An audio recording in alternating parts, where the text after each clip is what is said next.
Nova Manhã. Viagem consciente com Daniel Nunes. Daniel Nunes, jornalista especializado em turismo, nosso colunista que sempre fala sobre viagem com consciência. Viagem que a gente pode fazer, se divertir, aproveitar, mas mantendo o nosso planeta preservado, né? Fazendo aquela viagem que a gente pode se orgulhar depois que a gente volta, né? E hoje o Daniel fala sobre, repercutindo as discussões da COP26, né, a Conferência do Clima, que foi realizada mês passado lá na Escócia. O Daniel fala pra gente como é que os turistas podem fazer para minimizar o aquecimento global. Daniel, a gente consegue reduzir as emissões de carbono durante as nossas viagens? Bom dia para você. Bom dia, Mauro. Bom dia, Adriana. Bom dia, viajantes conscientes da Rádio Nova Brasil FM. Dá sim, Mauro, para a gente fazer a nossa parte para tentar reduzir o impacto ambiental das viagens que a gente faz. Mas para isso a gente tem que ter, claro, consciência e fazer algum esforço. E essa foi uma das discussões mais interessantes que aconteceram algumas semanas atrás, lá em Glasgow, na Escócia, durante a 26ª COP26, mais conhecida como Cúpula do Clima. A ideia desse encontro anual é avaliar o momento atual das mudanças climáticas e tentar propor soluções em nível mundial. E aí vocês podem me perguntar, né, o que o turismo tem a ver com isso? Acontece que a indústria do turismo é altamente poluente, especialmente o deslocamento de um ponto a outro, o transporte. Então, esses gases que os aviões, que os ônibus de excursão, que os nossos carros emitem quando a gente está viajando, são alguns dos maiores vilões do clima.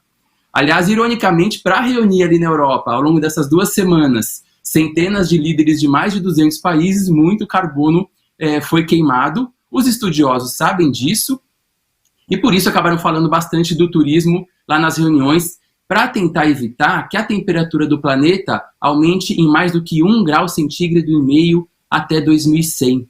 Isso porque se a humanidade continuar soltando fumaça à torto e direito como faz hoje, nesse mesmo período o aquecimento vai ser de 2,4 graus, o que acaba sendo uma ameaça real à vida na Terra.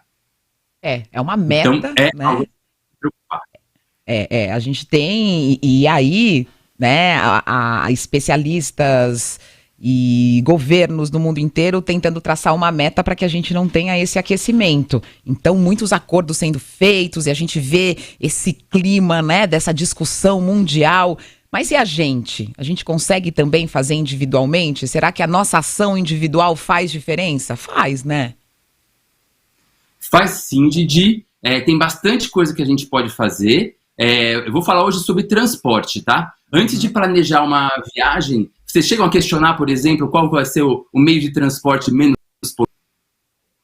poluente? Menos poluente? Não, nunca fiz isso. Não fiz. A gente não tem esse hábito, e essa é uma decisão bastante importante, já tem bastante gente fazendo isso na Europa, inclusive parte das pessoas que foram para a COP tomaram essa decisão. Isso porque viajar de avião é altamente poluente, mais que qualquer outro tipo de locomoção, apesar dos esforços aí que as companhias aéreas têm feito para reduzir esse impacto. Então a gente vai fazer bastante coisa pelo planeta se a gente trocar o avião, por exemplo, pelo ônibus ou pelo carro. Especialmente quando a gente, claro, puder fazer isso numa viagem doméstica e para muito longe. Um exemplo é a ponte aérea Rio-São Paulo.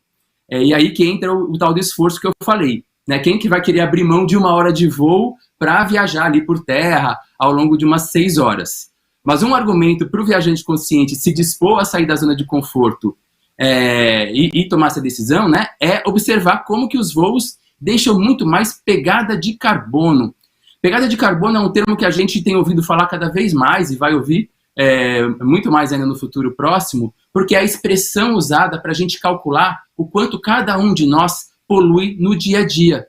É como se os maiores poluidores deixassem umas pegadas de sujeira aí no chão por onde estão passando. A pegada de carbono ela é medida em gramas de dióxido de carbono, que nada mais é que o gás carbônico, que é esse composto químico da fumaça dos veículos que provoca o desequilíbrio no efeito estufa do planeta.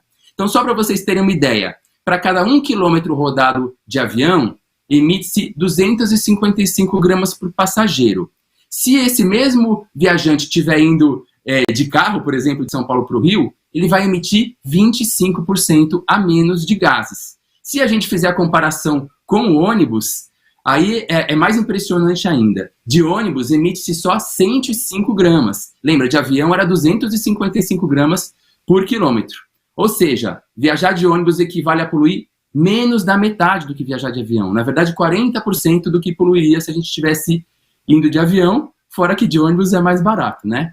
Então, muita gente lá da COP acabou tomando essa decisão e não viajando de avião. A maioria pôde ir de trem elétrico, né, que emite só 3% do que emite o avião, mas infelizmente aqui no Brasil a gente ainda não tem esse tipo de transporte de passageiros. Mas a gente tem ônibus, a gente tem carro, então uma decisão muito simples para minimizar a nossa poluição de viajante, quando for viajar de carro, por exemplo, é compartilhar esse carro com mais gente, por exemplo, dando ou recebendo carona, em vez de viajar sozinho ou em casal. Porque daí a emissão de dióxido de carbono vai ser praticamente a mesma daquele carro, só que essa pegada poluente, essa pegada de carbono, vai ser dividida aí entre mais pessoas. É isso, pessoal. A gente tem que fazer as nossas escolhas corretas do transporte que a gente vai escolher para viajar e seguir fazendo nossas boas viagens por aí. Obrigado, Daniel. E é uma pena que a gente não tenha trens, né, de transporte de passageiros aqui pelo Brasil inteiro. Claro. Isso seria também uma outra iniciativa fantástica para a gente também colaborar nesse quesito, como o Daniel falou para a gente. Daniel? Eu tô pensando também numa outra coisa aqui, que não eu acho que não é o ideal, mas que é um caminho também você tentar compensar esse carbono, né? Você Exatamente. tentar, porque existem empresas, existem mecanismos, ONGs, que você pode fazer compensação de carbono. Então também, se você tiver que viajar de avião, buscar fazer a compensação, né?